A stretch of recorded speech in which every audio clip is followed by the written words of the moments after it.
I'd like to move on now to our next speaker, who is Saad Rizvi, he's got a curious job title. He is Director of Efficacy at Pearson. I believe this is taken from pharmaceuticals, am I right? So efficacy as in the effectiveness of a drug in treating a problem. We will learn about the effectiveness of education in treating a problem. Saad's due to talk to us about higher education and the revolution ahead. Thank you. Thank you, Alison. And exactly, so efficacy is a word borrowed from the pharma world, where my job at Pearson is basically to try to bring that pharma discipline towards focusing on trials and education and outcomes to the world of education. But we can talk about that offline. Today I'm going to talk about An Avalanche is Coming, Higher Education and the Revolution Ahead, which is a publication I released around 6 months ago.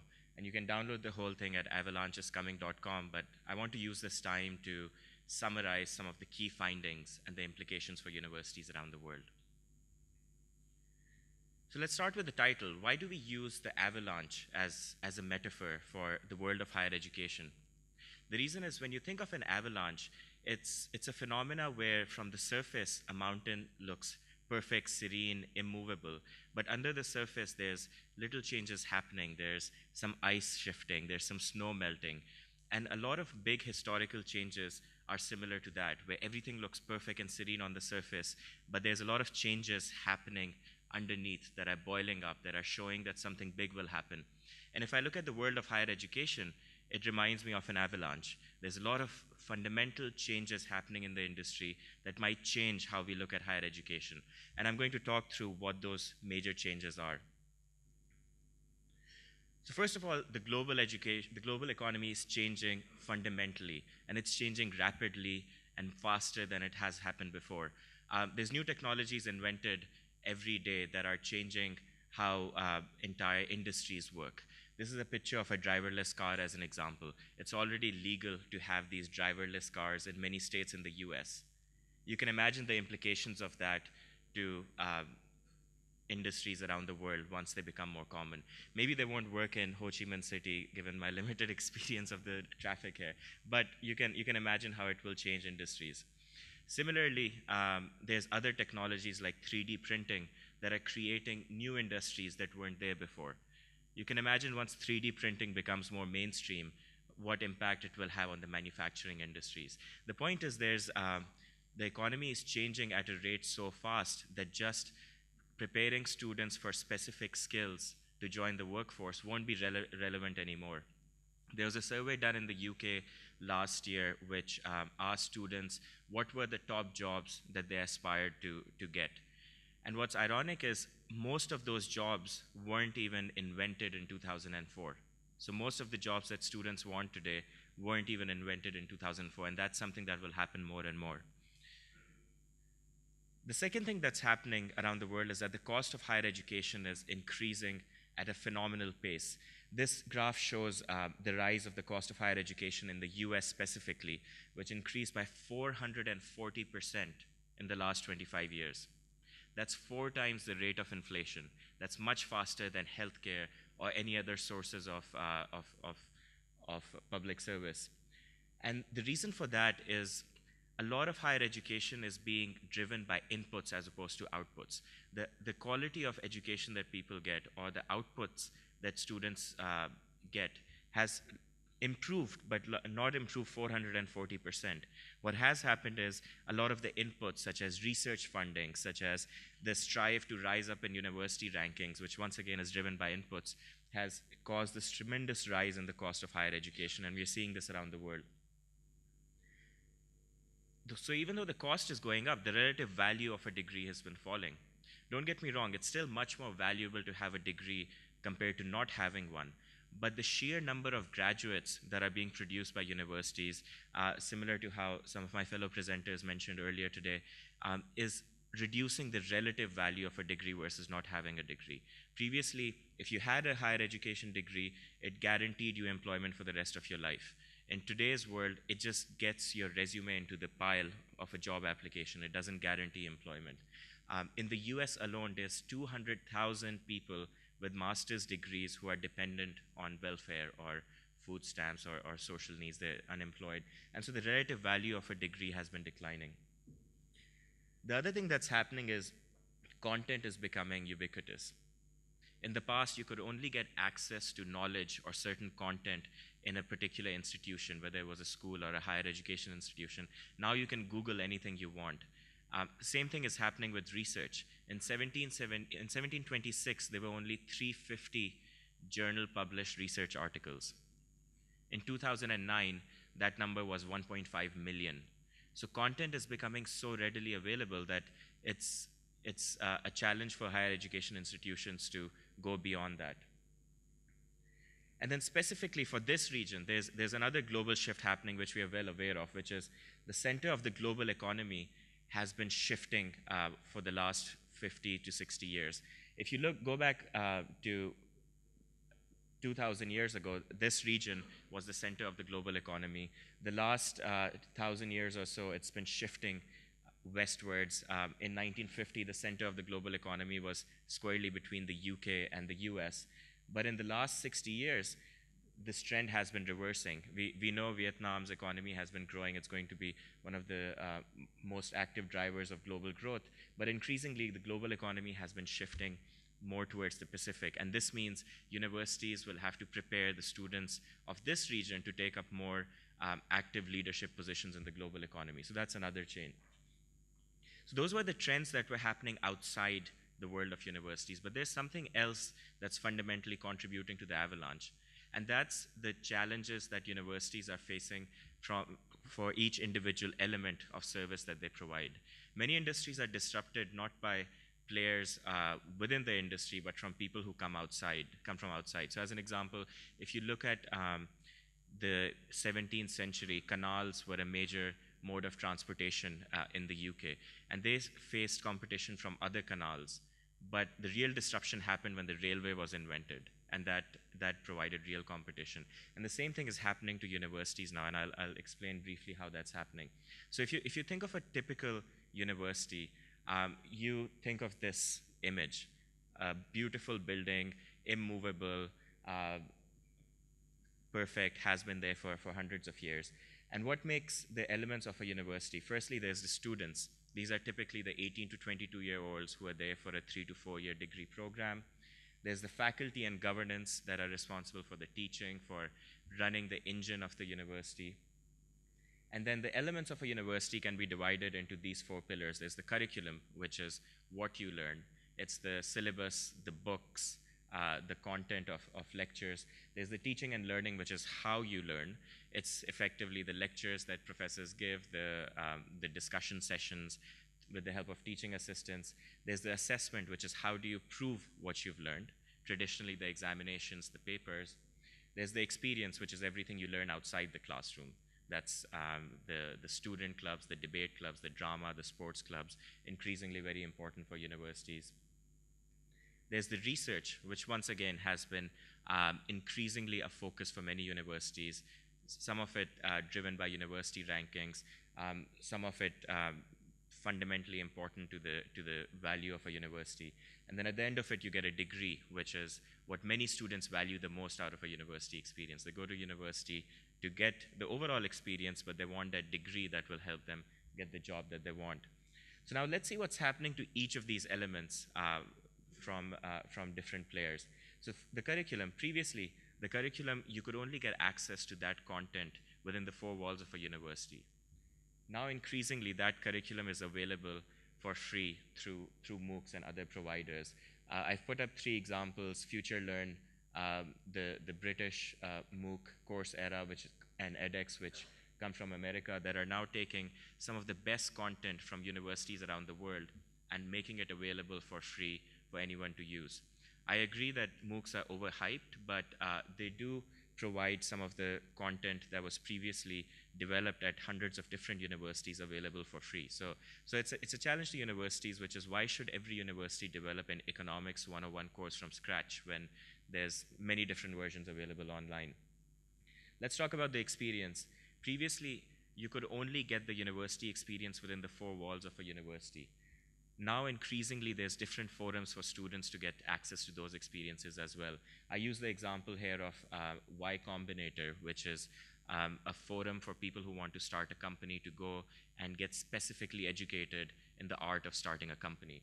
There's new companies like meetup.com, which bring together people within a certain region or city with similar interests to explore that debate club, that sports club that they want. Many people, when I present this, say that you can't match the experience of a university. I met my husband or wife in a university, but now we know you can explore that online as well. So I put match.com over there. So you can see how different providers are providing access to these. The teaching and learning, previously you could only learn from professors who had a certain type of experience. Now increasingly there's different forums to learn skills as well beyond the professors of a university.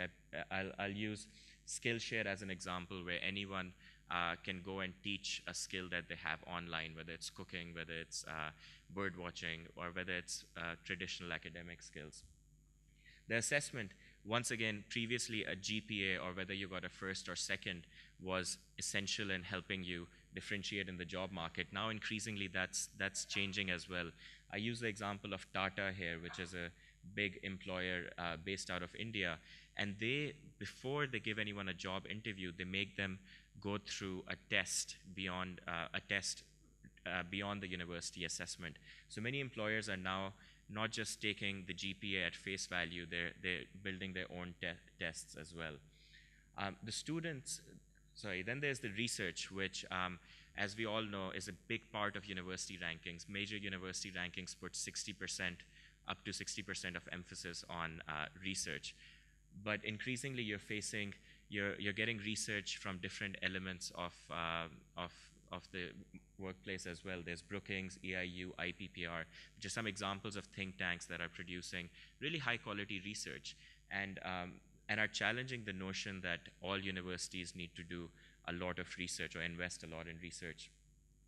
Finally, the students, governance, and faculty, previously they had to be within the four walls of a university to really explore learning. And I agree that that does have a lot of value. But think of the generation that's now growing up. To us, we saw technologies like Skype and Google Hangouts and video conferencing evolve in front of us. Children today are learning that as second nature. To them, using Skype comes as naturally as having a conversation with someone face to face. So it argues, there's an argument that need to be within the four walls of a university is not as essential anymore. And then you come to the degrees, which, as I mentioned at the start, is a very important reason why many people go to universities. But as we're shifting to a new economy that constantly needs different skills, that needs new jobs, it's often more important what's on your LinkedIn profile than which degree you got or which university you went to. So the reason I talk about this is it's a threat to universities. Universities are facing threat for each individual component of the value chain from different players. And there's an argument that for many universities, someone who comes and bundles all of these together into a very compelling package can offer something that's of a lot of value for students. But at the same time, it creates a lot of opportunities for universities. It creates the opportunity to partner with players and providers who they couldn't partner with in the past. So this is something that universities should watch out for. Which brings me to the next point, which is how can universities capture the opportunity? And I'll take you through some ideas that I had. The first thing is relevance is not everything. What really matters is to be distinctive. Over the last few decades, many universities have been in a race to rise up the university rankings, to be like Harvard, to be like Oxford. But that's not important. What's really important is for a university to see what value they're adding to the student. What can they be best in the world at?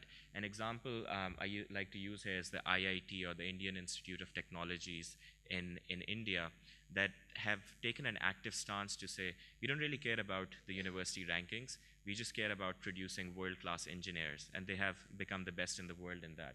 So relevance is not everything, it's important to be distinctive.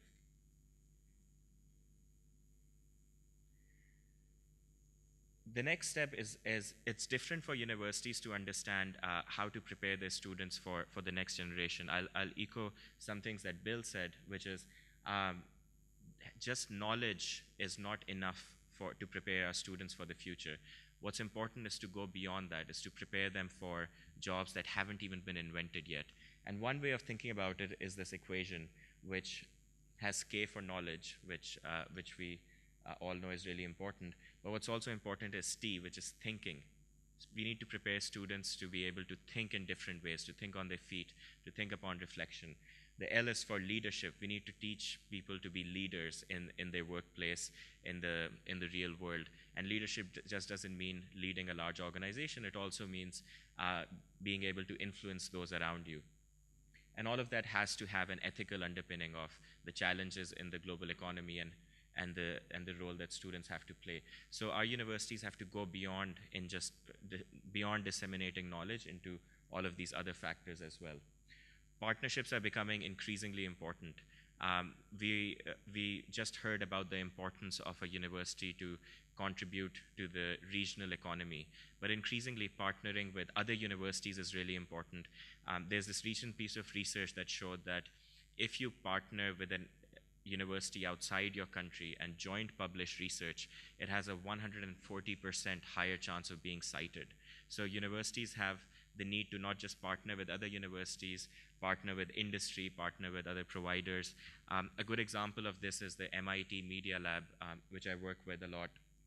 They've established themselves as a hub for partnerships with the local economy in Cambridge, the entrepreneurs in the area, the businesses in the area, and also the students. So universities have this unique opportunity to be at the focal point for all these partnerships. Closing the theory-practice gap is increasingly important. This doesn't mean theory isn't important. Theory is essential, but so is practice. There was a recent survey by McKinsey that showed that 45% of employers think that universities are not preparing students for the jobs at the entry level, which means that there needs to be a closer link between theory and practice. The 3 or 4 year full-time degree is no longer the standard offering. Increasingly, I think students will go to university while they're working, go back to university after taking a break. So we need to think about, instead of a traditional 4-year degree, can we offer programs that are more in tune with the rapidly changing economy, programs that allow students to be lifelong learners as opposed to stacking all the learning at the start of their career. And then as there's different ways of certifying the skills that a degree provides right now, universities have to think about what is the real value for money that they add. There's many universities around the world that just charge students a fees and then hand a degree in return. But increasingly, all universities will have to think about their true value, not just their certification powers. So this brings me to my final point, which is increasingly, I think there's different models of universities emerging in the future, and I know that's the topic of the discussion today. I'm going to talk briefly about 4 or 5 models, and not every university has to fit within a model, but there's some clear trends emerging. The first thing is that there'll be the elite universities. These are the universities with massive endowments, with hundreds of years of history. They will still continue to persist, but they will increasingly need to embrace internationalization, embrace partnerships, embrace technology to extend their reach and influence from within the few thousand students they educate now to increasingly other people around the world. There'll be a rise of mass universities.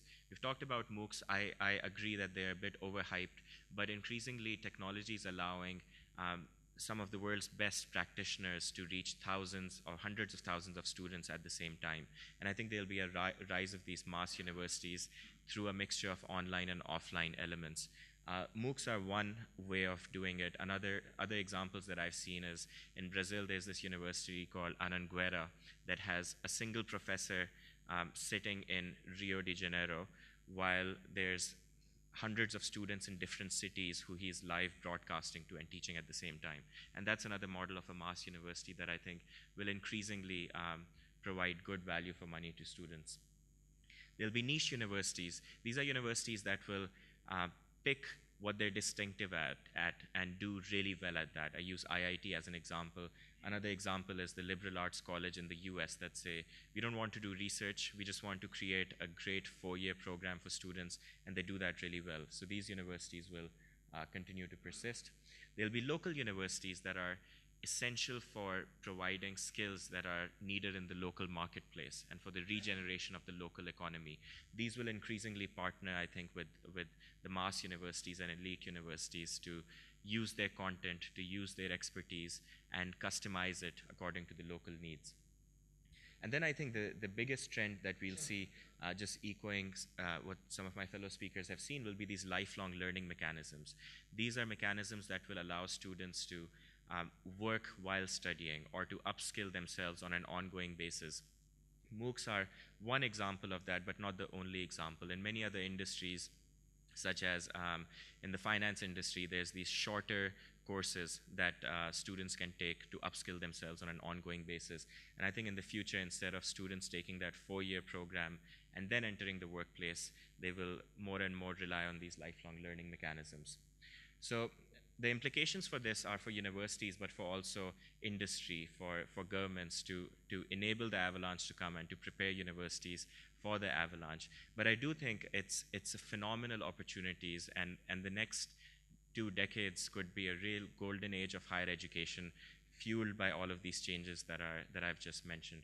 Thank you very much, and I look forward to discussing the implications.